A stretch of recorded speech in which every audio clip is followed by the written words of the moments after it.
जी हाँ, ये वो तेवर हैं जिसकी शायद जरूरत इस वक्त समाज को है, माइनॉरिटी को है। कांग्रेस पार्टी की तरह ही बीजेपी ने भी केंद्र की तमाम सरकारी जांच एजेंसियों का ज्यादातर राजनीतिकरण भी कर दिया है। इसके अलावा देश के किसान वर्ग भी वर्तमान बीजेपी की सरकार में शुरू से ही अपनी विभिन्न समस्याओं को लेकर काफी ज्यादा दुखी व परेशान रहे हैं। ये वो सवाल हैं जो कि सब नेताओं को उठाने थे, लेकिन सिर्फ उठा रही हैं बहन जी यानी बीएसपी की मुखिया। ये सवाल आप एक बार फिर सुनिए और समझने की कोशिश कीजिए कि 2024 में जहां अखिलेश यादव खामोश हैं, जयंत चौधरी खामोश हैं, राहुल गांधी जिन सवालों पर बोलने से बच रहे हैं उस पर खुलकर बोली मायावती। केंद्र में पूर्व की रही कांग्रेसी सरकार की तरह ही वर्तमान भाजपा सरकार में भी इनकी जातिवादी, हीन, सांप्रदायिक एवं पूंजीवादी सोच व नीतियों के चलते ही पूरे देश में सर्व समाज में से खासकर गरीबों, दलितों, आदिवासियों, पिछड़े वर्गों, मुस्लिम एवं अन्य धार्मिक अल्पसंख्यक समाज के लोगों का भी पूर्ण रूप से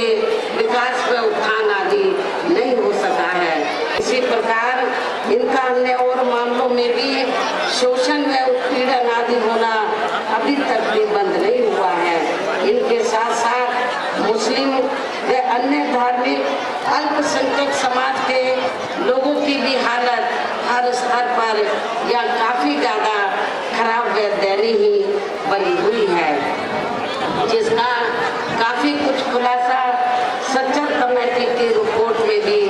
किया गया है। दहशत इन वर्गों में वर्तमान में तो काफी दहशत का वातावरण व्याप्त है, ये सब किसी से छिपा नहीं है। इतना ही नहीं बल्कि पिछले कुछ वर्षों से केंद्र व अधिकांश राज्यों में भी बीजेपी व आरएसएस की सरकारों के चलते हुए अब इनका विकास व उत्थान आदि होना भी काफी हद तक बंद सा हो गया है। आए दिन इन पर खासकर हिंदुत्व की आड़ में हो रही जुल्म जाति भी यहाँ काफी ज्यादा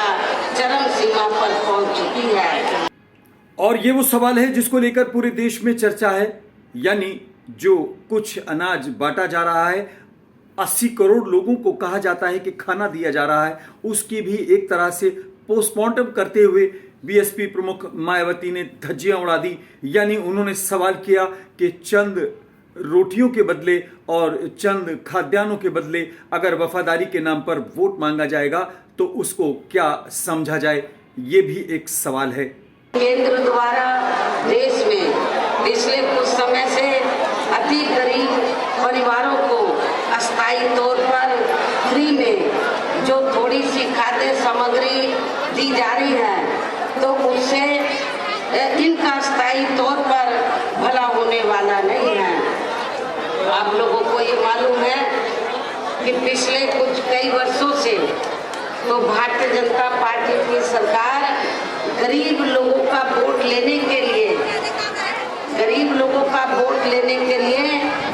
तो फ्री में थोड़ा उनको राशन दे देती है, और जब चुनाव होता है तो फिर बीजेपी और आरएसएस के लोग तो गांव-गांव में जाकर उन गरीब लोगों को ये कहते हैं मोदी जी ने आपको राशन दिया है, नमक दिया है, चीनी दी है, आटा दिया है, दाल दिया है, अब ये कर्जा आपको उतारना है। मैं अपने गरीब परिवार के लोगों को ये बताना चाहती हूँ, ये कोई बीजेपी की मेहरबानी नहीं है, बल्कि आप जो टैक्स देते हैं उस पैसे से ये खाद्य सामग्री लेकर, इसलिए आप लोगों को इनके ये नमक काटे के चक्कर में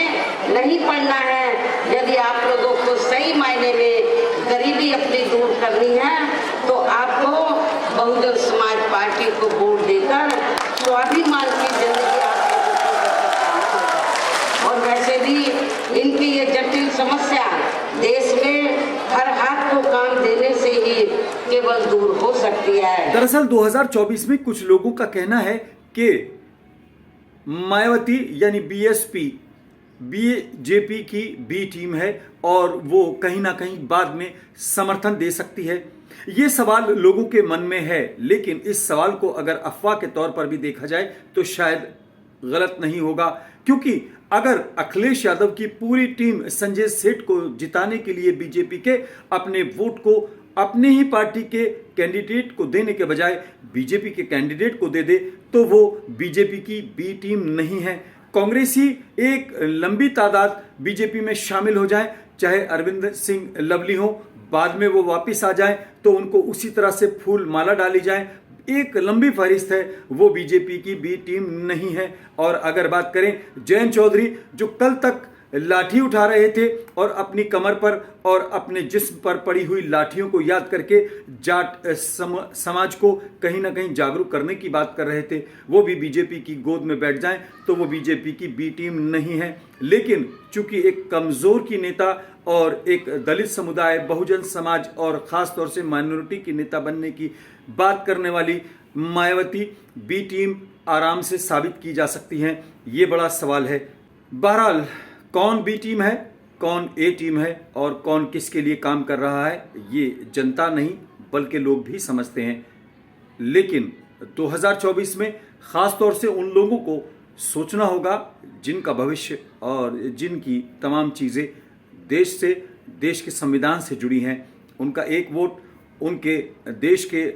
विकास के लिए, उनके अपने विकास के लिए, अपने बच्चों की शिक्षा के लिए और ख़ास तौर से मान सम्मान के लिए बेहद ज़रूरी है। आज फिलहाल इतना ही। अपने मेज़बान आज़ाद खालिद को इजाज़त दें।